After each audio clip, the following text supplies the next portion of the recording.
What's going on, everybody? Welcome to the Forecheck presented by Athletico Physical Therapy. I'm Daniella Bruce alongside Ken Kal, and I am so excited to say that we are live from Little Caesars Arena today, Ken. Hockey's back, and we're back. The Forecheck's back. I'm so excited to be here. I'm telling you what, it's just great. It's a great day to be here. I know the Red Wing fans are all excited about the opener against the Carolina Hurricanes. We got a game here on Saturday, 2 next week.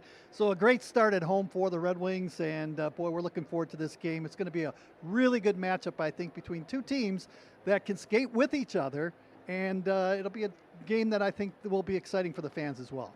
Very exciting for the fans, and of course, very exciting for Dylan Larkin. Ken, he was named the Red Wings captain officially yesterday. No surprise there. We knew that Dylan Larkin was going to be named captain. I think the whole fan base was expecting it, but really great to see him. Not only did he lead the team in points last season, he has been a leader on and off the ice for this team. Really, since he started, he talked about learning from guys like Henrik Zetterberg and Pavel Datsyuk. So you know that he definitely has some good leadership skills if he's learning from those guys. I think everybody in Hockeytown knew that the next captain was going to be Dylan Larkin. It was the worst kept secret in the world, I think. It was. But it had to be named official, and Steve Yzerman did make it official. And, Dylan Larkin, 24 years old. And Dylan Larkin's the kind of guy that has matured since he first donned a Red Wing sweater. And he's come alive now. And you know what? Here's the thing about Dylan Larkin. He is an amazing, amazing talent out there, and he's a guy that will lead by example. And if he picks up anything from Steve Yzerman or Nicholas Lidstrom in the past, is that you don't need to be a rah-rah guy inside the locker room. All you need to do is lead by example. Go out there, get the job done on the ice, and if you lead, other people will follow. And of course, Steve Yzerman and Dylan Larkin both talking about the advice that Steve gave him. Dylan Larkin said, well, Steve actually told me he doesn't really like to give advice. The only thing he told me was that I need to be myself. I need to keep playing the way that I've been playing, no matter the letter on my chest. So we'll see how he adjusts to being the captain of this team, Ken. Yeah, and you know what? I really like the fact that he's got that ability to want to win all the time. And, right.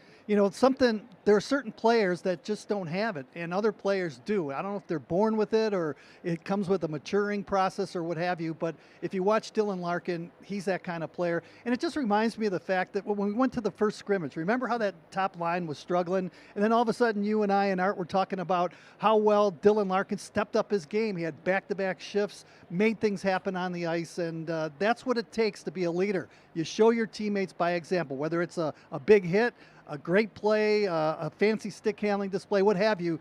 You learn and you lead on the ice, and that's exactly what he did. He did, and he did it throughout all of training camp, so I'm expecting that to happen for him throughout the season as well. Dylan did address the media yesterday, and here's the first message that he gave as the captain of your Detroit Red Wings.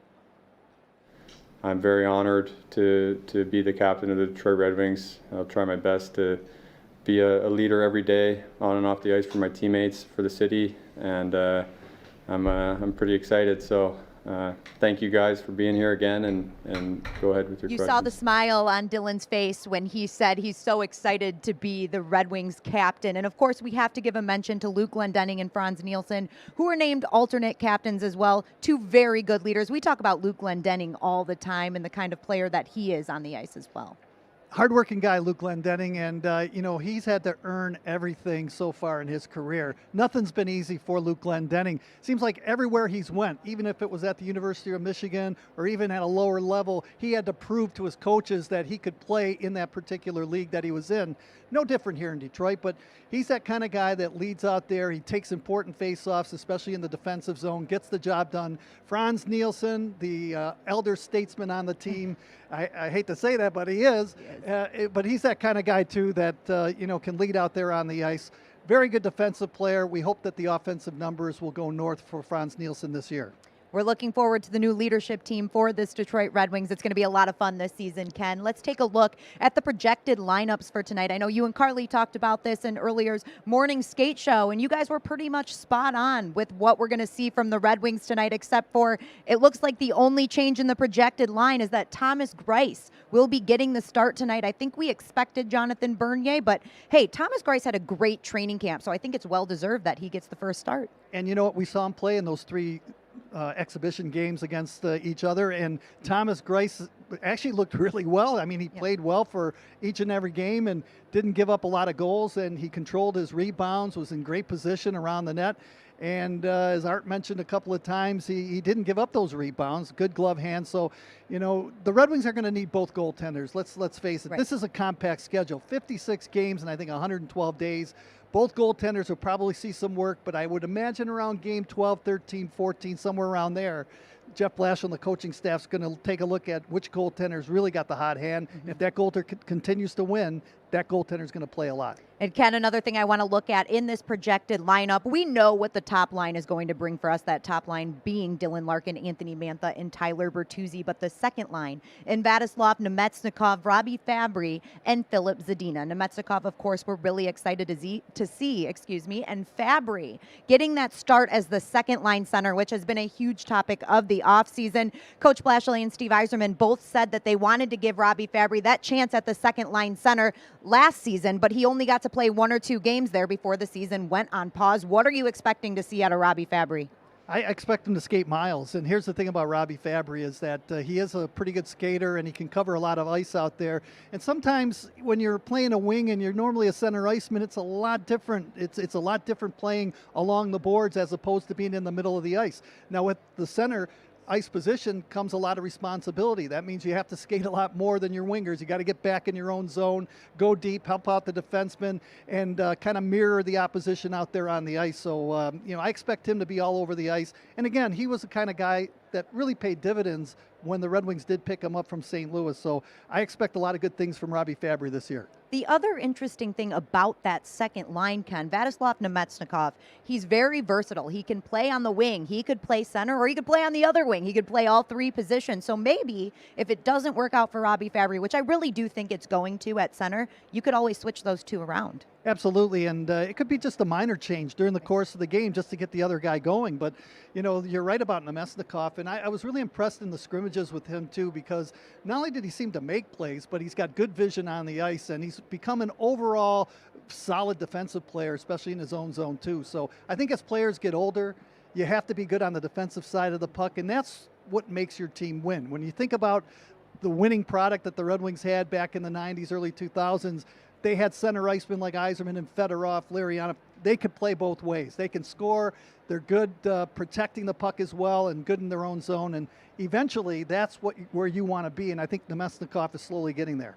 And now let's take a look at the Carolina Hurricanes. They're in town tonight for the first game of the season. And as Ken pointed out in the morning skate show earlier today, the last time the Red Wings were on the ice was against the Carolina Hurricanes. So excited to see them back in town, and we know that they will come out flying. They have a very fast offense, the top 3 forwards being Andrei Svechnikov, Teuvo Teravainen, and Sebastian Aho. Ken, one thing we did notice is those 3 are split up in Carolina's projected lines, with Niederreiter taking a seat in the top line, and he struggled a bit last season, so I was intrigued to see him on that top line, but maybe that's what's going to get him going. I think what you're going to see right here is the fact that Svechnikov is going down to a third line to cause matchup problems against the Red Wings here in this game. Now, we all know he can play on the top line. That's like taking Anthony Mantha, putting him on a third line. You're not demoting him. What you're doing is you're putting him in a lower situation to cause a matchup problem against the other team so that he will have success. And we all know that Andrei Svechnikov is a guy that can finish. He's a natural-born finisher out there. He can score from anywhere on the ice. He's always dangerous in the offensive zone.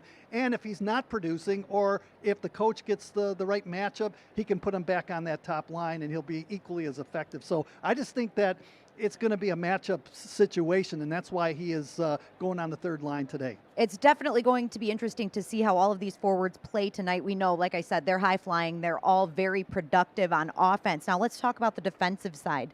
Big news for Carolina in getting Brett Pesce back. It's very exciting for them, at least, that he will be on the ice. For us, not so much. He's excited to be back. I talked with Mike Maniscalco earlier today, and he said that Pesce looked like he really wanted to play. Like he was one of those young guys competing for a spot. So what is he going to bring for Carolina on that blue line? Well, obviously you want him in the lineup because, he's great right back there on the blue line, and he can make things happen in that defensive zone and offensive zone as well. But one thing about the Carolina Hurricanes, Danielle, is the fact that if you polled a lot of teams in the National Hockey League, they'll tell you Carolina's defense is pretty good. They're very mobile. They can move the puck. The whole team is fast, and they can really generate offense, especially from the blue line core. look for them to be on the attack tonight, and that's going to put some pressure on the Red Wings defenders. But like I said before, the Red Wings have a lot of veteran defensemen now. They've been through the wars in the National Hockey League, and they know what it's like when there is pressure on them. So I expect those veteran defensemen that the Red Wings have now able to get that puck and get it out of harm's way, get it up to the forwards, and send them on the attack. Definitely these guys that we are seeing that were added during free agency. The blue line for the Red Wings has a lot more depth, and you heard Patrick Nemeth talking about that earlier today in his media availability. And he says, obviously, we have to wait and see because we can't say that the blue line is that much better without playing any games. But he said based on practices and everything that he's seen, he thinks the Red Wings are going to be much better. Back to Carolina for one last note. Peter Mrazek, it looks like, will be getting the start in net for Carolina, somebody that is very familiar to us Detroit Red Wings fans. Oh, no doubt. And do you think he wants to play well against Detroit? Oh, yeah. That's why they're starting him, Ken. I think that's the number one reason he's starting. He always seems to play well against the Red Wings. You're right about that. I think he's played in 7 games, and in 6 decisions, he's 5-1. And he's got a pretty good save percentage against the Detroit Red Wings. So, every time he plays against his former club, he wants to beat him. But I'll tell you what, the Red Wings are a little bit of a different team than what we saw a year ago. And I expect a lot more offense, and I expect Peter Mrazek to get a lot more shots and be a little bit more busier in the net because of the balanced attack that the Red Wings have on the forward lines. Ken, I know this question is hard to answer, not having seen either of these two teams play yet this season, but what is the key for the Red Wings tonight? How do they need to come out of the gate? Well, like Jeff Blashill said, and it's no different in any game really, is you got to control the puck. Your best offense is when you have the puck, and that's your best defense too. So try to make the Carolina Hurricanes play in their own zone. It's going to be a difficult task because they are so fast. And, that's speed kills in the National Hockey League, and that's Carolina to a T. They like to move the puck. They like to cycle in the offensive zone and look for the best scoring possibilities, and they want to keep Thomas Greiss busy too by shooting pucks on goal. So the best thing for the Red Wings to do, play as much as you can. Stay out of the penalty box. The Red Wings penalty kill last year wasn't very good.